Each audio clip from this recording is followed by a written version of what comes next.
Hello बच्चों, तो आप सभी का स्वागत है आपके अपने YouTube channel PC online classes में। बच्चों, मैं हूं पवन यादव। मेरे प्यारे बच्चों, आज के इस क्लास में आपको बताने वाले हैं क्लास 12th ज्योग्राफी मानव भूगोल चैप्टर नंबर 2, जिसका नाम है विश्व जनसंख्या वितरण घनत्व और वृद्धि।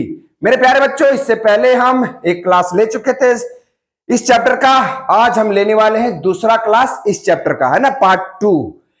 तो मेरे प्यारे बच्चों, आज के इस क्लास में आपको पार्ट 2 बताने वाले हैं, जो कुछ भी छूटा हुआ है। चलिए,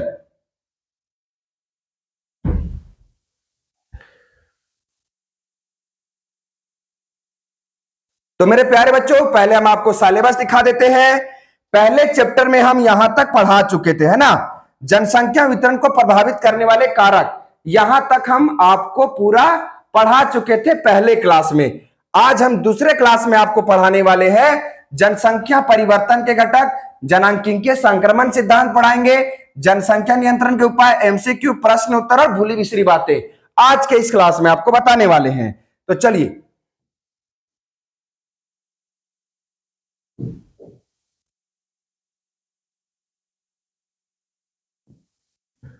हाँ, तो मेरे प्यारे बच्चों, हम लोग आ गए।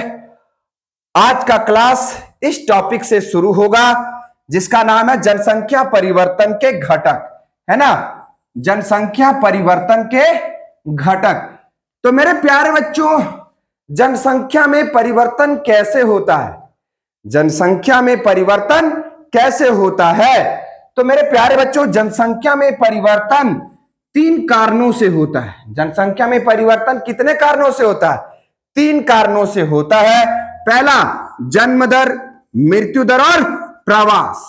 मेरे प्यारे बच्चों, जनसंख्या में परिवर्तन 3 कारणों से होता है। जन्म दर के कारण होता है, मृत्यु दर के कारण होता है और प्रवास के कारण होता है। इन 3 कारणों से जनसंख्या में हमें परिवर्तन दिखाई देता है। जैसे मेरे प्यारे बच्चों, माना कि जन्म दर, किसी गांव की जनसंख्या थी 100, है ना, और यहां पर 20 बच्चों ने जन्म ले लिया, तो इस गांव की जनसंख्या कितना हो गया? 120। पहले गांव की जनसंख्या कितनी थी? 100 थी। फिर इसमें कितने बच्चों ने जन्म लिया? 20। तो जनसंख्या में परिवर्तन दिखाई दिया ना। किस रूप में? बढ़ते क्रम के रूप में। जनसंख्या यहां बढ़ी कि नहीं बढ़ी? बात समझे? तो जनसंख्या में परिवर्तन जन्म दर के कारण होता है। मृत्यु दर, माना कि मेरे प्यारे बच्चों, किसी गांव की जनसंख्या थी 100, लेकिन यहां से 10 आदमी क्या हो गए? लुढ़क गए। 10 आदमी की मृत्यु हो गई, तो गांव की जनसंख्या कितनी हो गई? 90। तो जनसंख्या में परिवर्तन दिखाई दिया कि नहीं? किस रूप में? घटते क्रम के रूप में। किसी गांव की जनसंख्या पहले 100 थी, लेकिन 10 आदमी मर गया, तो कै गो बचा रे? 90 गो बचा। तो 90 गो बचा, है ना। प्रवास का मतलब क्या होता है? कि कोई व्यक्ति अपने गांव को छोड़कर कहीं नए स्थान पर चले जाते हैं, है ना, तो क्या कहलाता है? प्रवास कहलाता है। लोग क्यों जाते हैं? तो आय के कारण जाते हैं, रोजगार के कारण जाते हैं, स्वास्थ्य के कारण जाते हैं। कहां? पलायन करते हैं कहीं दूसरे जगह, जहां पर व्यक्ति को अच्छा रोजगार मिले, अच्छा आय प्राप्त हो, स्वास्थ्य मिले। इन सब कारणों से लोग जो है वो अपने गांव को छोड़कर अन्य स्थानों पर चले जाते हैं। ऐसी स्थिति को क्या कहा जाता है? प्रवास कहा जाता है। तो मानिए मेरे प्यारे बच्चों, किसी गांव में 100 व्यक्ति रहते थे, है ना, लेकिन गांव में अच्छी इनकम इनको प्राप्त नहीं हो रहा था। यहां से 30 व्यक्ति मुंबई चले गए, तो गांव की जनसंख्या कितनी बची? 70। जनसंख्या में परिवर्तन दिखाई दिया कि नहीं दिखाई दिया? कैसा दिखाई दिया? माइनस की ओर, घटते क्रम के रूप में यहां जनसंख्या दिखाई दिया। क्यों? क्योंकि गांव की जनसंख्या 100 थी, लेकिन यहां से 30 व्यक्ति चले गए मुंबई। क्यों चले गए? पैसा कमाने के लिए चले गए, तो गांव की जनसंख्या घटेगी ना। तो इन सब कारणों से जनसंख्या में परिवर्तन होता है। अब हम लोग इसको डिटेल से समझते हैं, है ना, एकदम बारीकी से समझते हैं। यहां तो आपको थोड़ा सा हम समझाने का प्रयास किए। अब हम लोग जन्म दर कैसे निकालते हैं, मृत्यु दर कैसे निकालते हैं, प्रवास किसे कहते हैं, हम लोग डिटेल से जानेंगे। चलिए मेरे प्यारे बच्चों, एकदम तोड़ दिया जाएगा, ऑफलाइन की तरह क्लास दी जाएगी आपको, बिल्कुल पैसा खर्चा करने की जरूरत नहीं है। जन्म दर, बर्थ रेट। मेरे प्यारे बच्चों, जन्म दर, है ना, समझते हैं। यशोधित जन्म दर सीबीआर क्रूड बर्थ रेट को प्रति 1000 स्त्रियों द्वारा जन्म दिए बच्चों के रूप में व्यक्त किया जाता है। मेरे प्यारे बच्चों, जन्म दर निकालना कैसे है? तो प्रति 1000 स्त्रियों द्वारा दिए गए बच्चों के जन्म के रूप में निकाला जाता है ना। तो यहां पर लिखा हुआ अशोधित जन्म दर सीबीआर क्रूड बर्थ रेट को प्रति 1000 स्त्री, मतलब 1000 स्त्रियों द्वारा जन्म दिए जीवित बच्चों के रूप में व्यक्त किया जाता है ना। इसकी गणना इस प्रकार की जाती है, मतलब जन्म दर निकालने की विधि इस प्रकार। कैसे हम लोग जन्म दर निकालते हैं?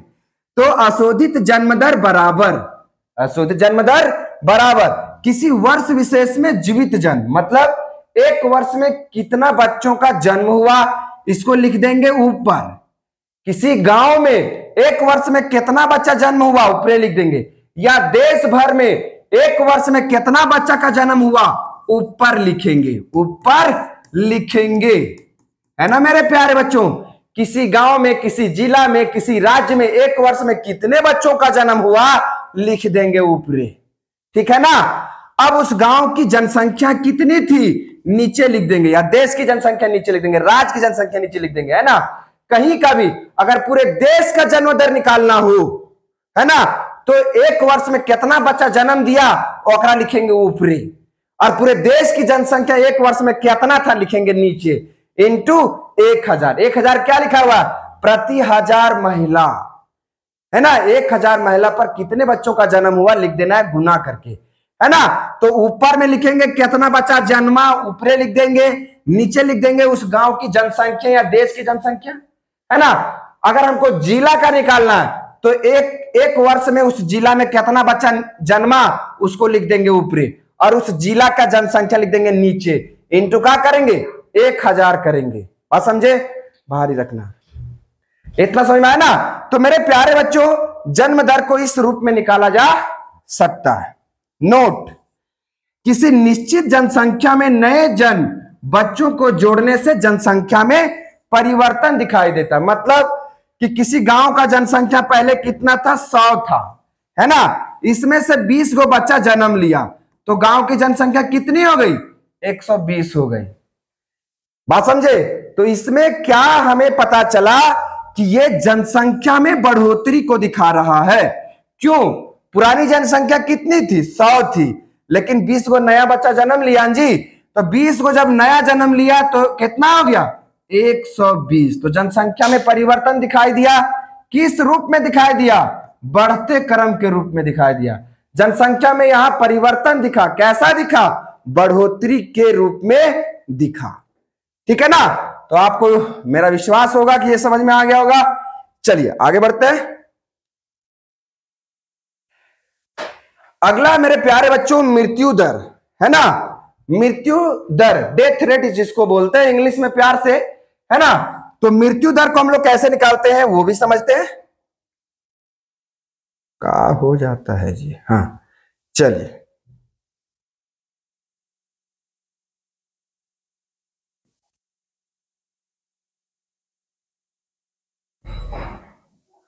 मेरे प्यारे बच्चों मृत्यु दर, डेथ रेट, मृत्यु दर जनसंख्या परिवर्तन में सक्रिय भूमिका निभाती है ना। जो मृत्यु दर है, मृत्यु दर जो है ये जनसंख्या परिवर्तन में सक्रिय भूमिका निभाता है। कैसे?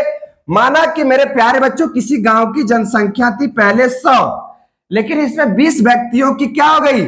मृत्यु हो गई। तो जनसंख्या कितना बचा इस गांव का? 80 बचा। तो जनसंख्या में परिवर्तन दिखाई दिया ना। किस रूप में दिखाई दिया? घटते क्रम के रूप में दिखाई दिया। कोई दिक्कत इसमें? तो मृत्यु दर जनसंख्या परिवर्तन में सक्रिय भूमिका निभाती है। क्लियर है इसमें? चलिए, यशोधित मृत्यु दर की गणना इस प्रकार की जाती है। मेरे प्यारे बच्चों मृत्यु दर को कैसे निकाला जाता है? तो अशोधित मृत्यु दर बराबर, है ना, मृत्यु दर निकालने की यह विधि है किसी वर्ष विशेष में मृतकों की संख्या। एक वर्ष में कितना आदमी मर गया, एक वर्ष में कितना आदमी मर गया ओकरा लिख देंगे ऊपरी।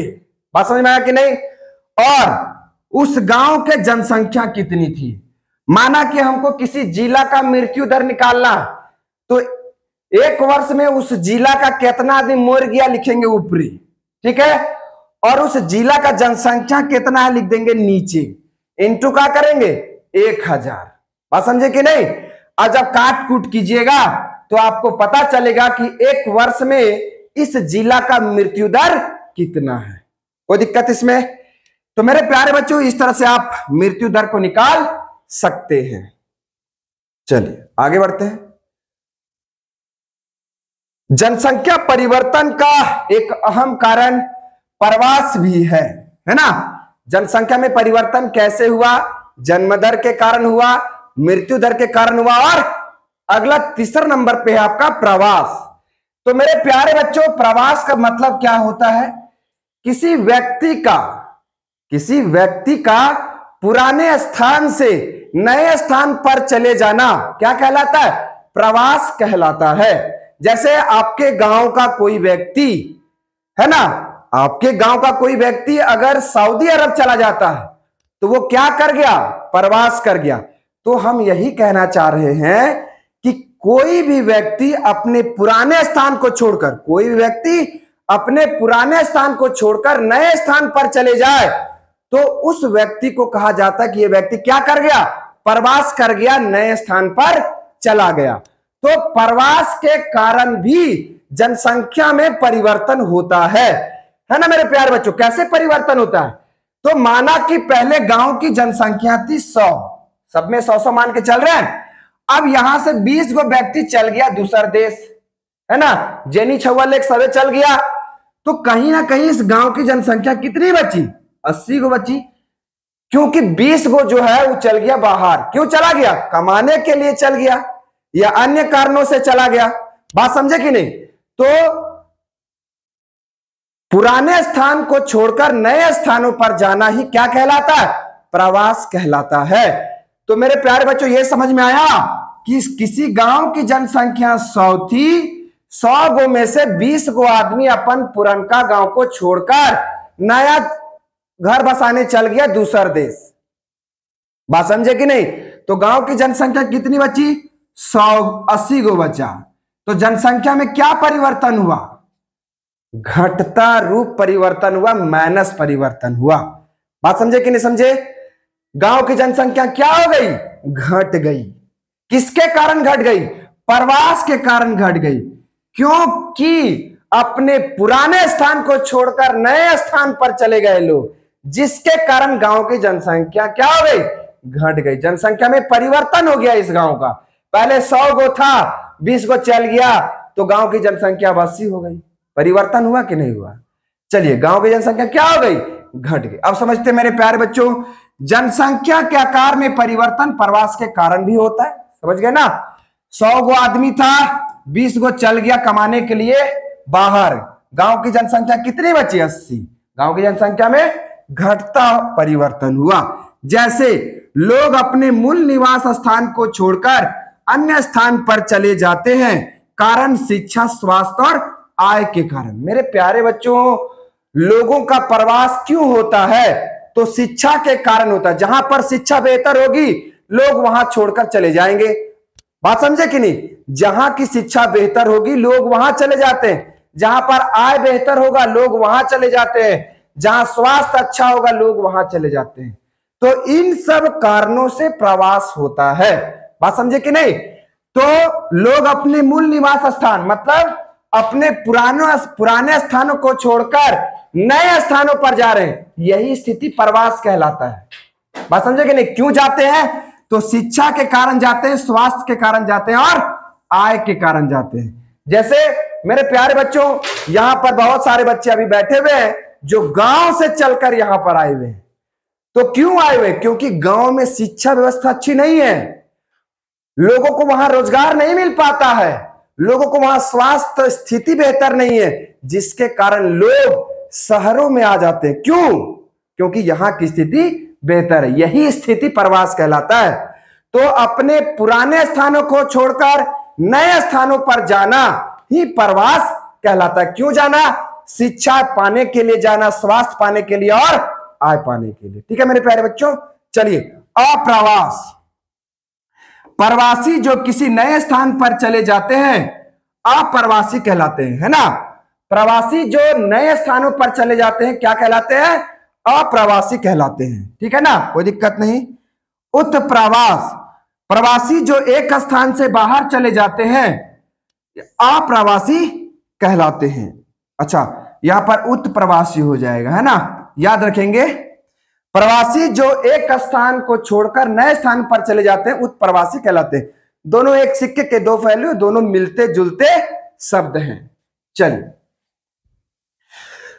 तो इतना दूर तक आपको समझना चाहिए। जनसंख्या परिवर्तन के 3 घटक है, जन्म दर, मृत्यु दर और प्रवास, जिसको पूरा डिटेल करके आपको बताया गया। चलिए, अब मेरे प्यारे बच्चों अगला टॉपिक है प्रतिकर्ष कारक और अपकर्ष कारक में अंतर। यहां से क्वेश्चन टपका देता है ना, ये बहुत इंपॉर्टेंट है।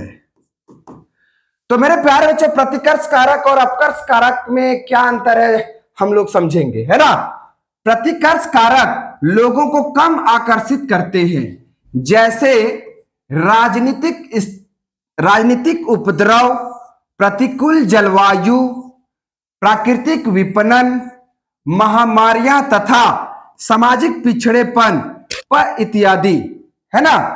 ये सारा का सारा प्रतिकर्ष कारक हो जाएगा, है ना। मेरे प्यारे बच्चों प्रतिकर्ष कारक में क्या होता है कि जिस देश में राजनीतिक स्थिति अच्छी नहीं होती है, सामाजिक स्थिति अच्छी नहीं होती है ना, भौगोलिक स्थिति अच्छी नहीं होती है, लोग वहां रहना पसंद नहीं करते हैं।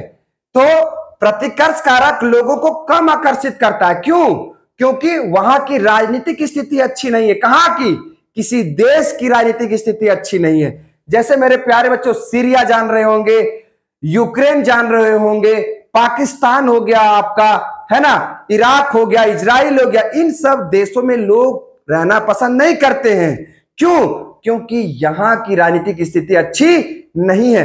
तो प्रतिकर्ष कारक आपको कहता है कि जहां पर लोगों को अच्छी सुविधा नहीं मिलेगी लोग वहां नहीं रहेंगे। तो यहां पर बोल रहा है राजनीतिक उपद्रव, मतलब जहां की स्थिति बेहतर नहीं है लोग वहां पर नहीं रहते। प्रतिकूल जलवायु, मतलब मेरे प्यारे बच्चों जलवायु बेहतर ना हो लोग वहां नहीं रहते हैं।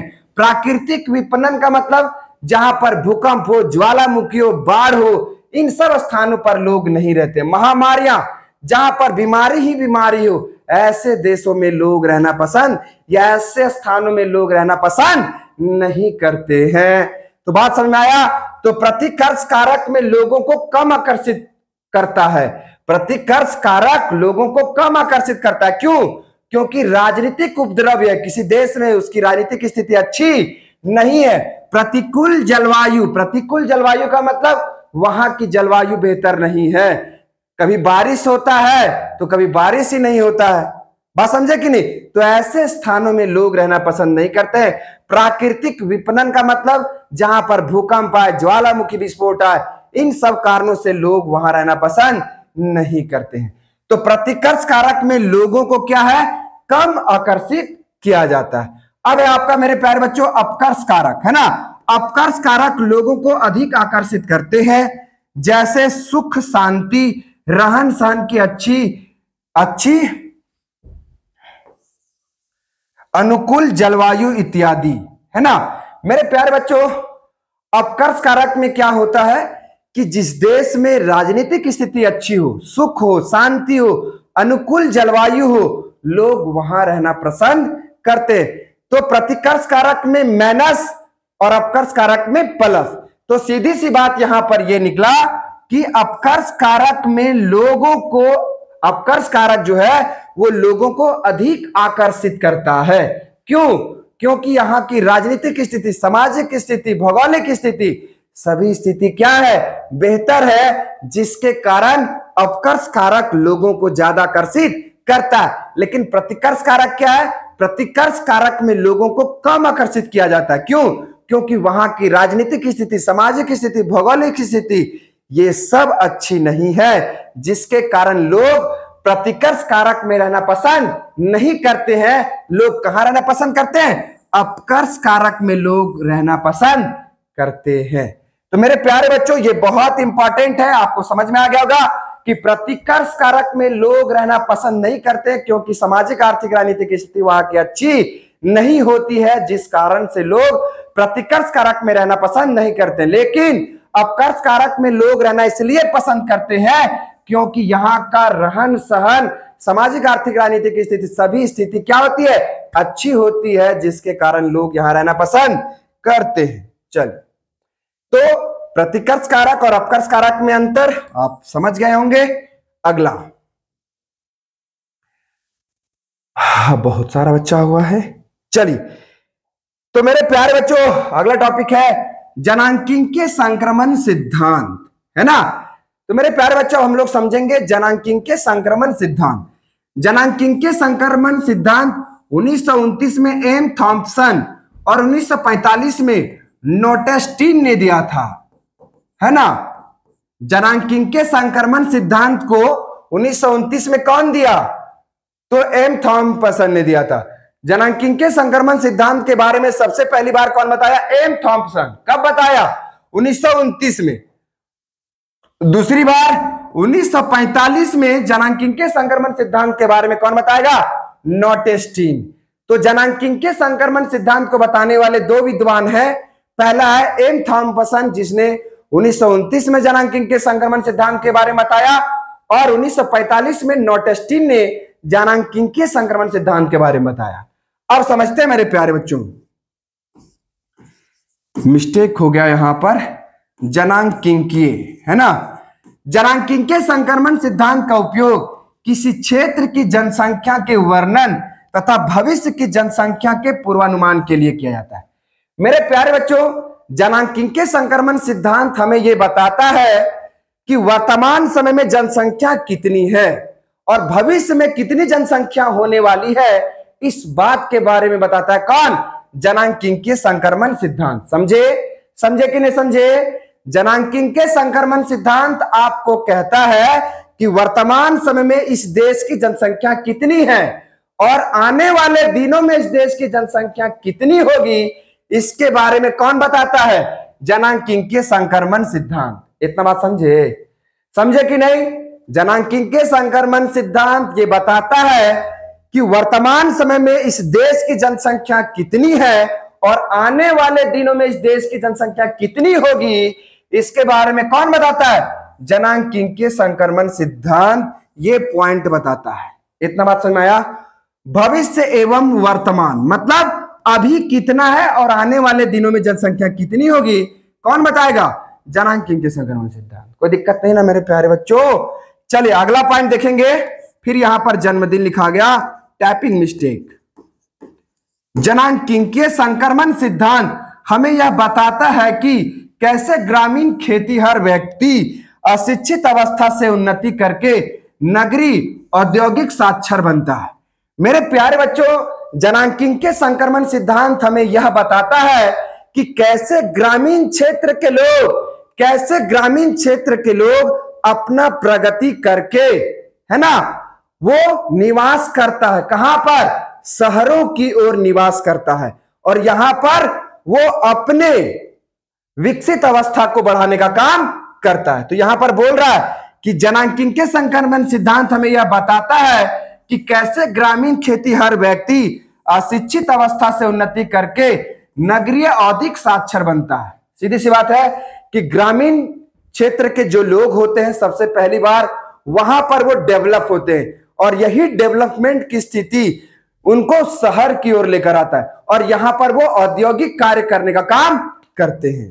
तो ग्रामीण खेतीहर व्यक्ति कैसे विकसित अवस्था को प्राप्त करके नगर की ओर पलायन करता है, इसके बारे में कौन बताता है, जनांकीय संक्रमण सिद्धांत बताता है ना। चलिए, तो ग्रामीण खेतीहर व्यक्ति कैसे नगरीय औद्योगिक बनता है ना। ग्रामीण खेतीहर व्यक्ति अपनी विकसित अवस्था को प्राप्त करके किधर चला, नगरीय औद्योगिक अवस्था की ओर चला, है ना। चलिएगा अगला, किसी प्रदेश की उच्च जन्म, है ना, किसी प्रदेश की उच्च मृत्यु दर, निम्न मृत्यु दर के बारे में भी बताता है। मेरे प्यारे बच्चों, सीधी सी बात यहां पर याद रखना है कि जनांकीय संक्रमण सिद्धांत किसी प्रदेश की या किसी देश की या किसी गांव का, किसी जिला का, किसी गांव का उच्च जन्म दर, उच्च मृत्यु दर, निम्न जन्म दर, निम्न मृत्यु दर के बारे में बताने का काम करता है कौन? जनांगीय संक्रमण सिद्धांत।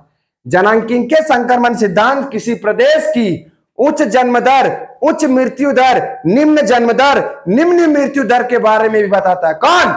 जनांगीय संक्रमण सिद्धांत। इतना बात समझ में आया रे रसगुल्ला? चलिए आगे बढ़ते हैं।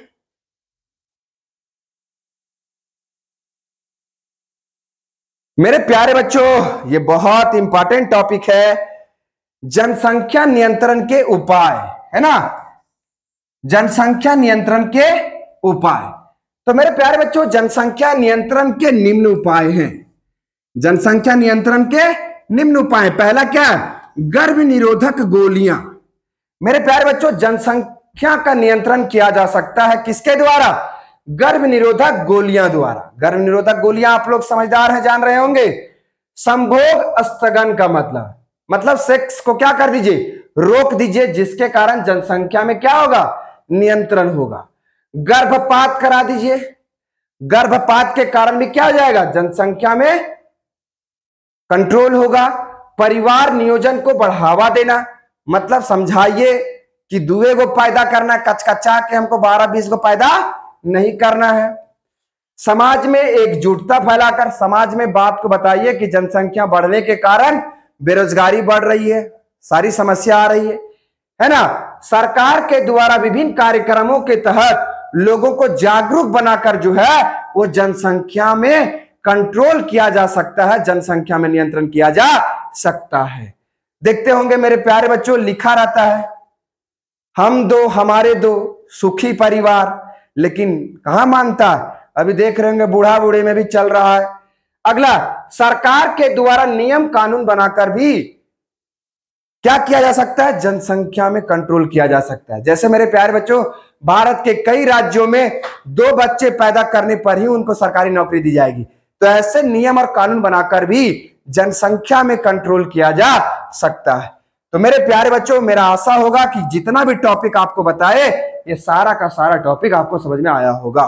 तो प्लीज अब आप लोग मेरे चैनल को सब्सक्राइब करिएगा, भर भर के कमेंट करिएगा। फिर मिलेंगे हम लोग। जय हिंद, जय भारत।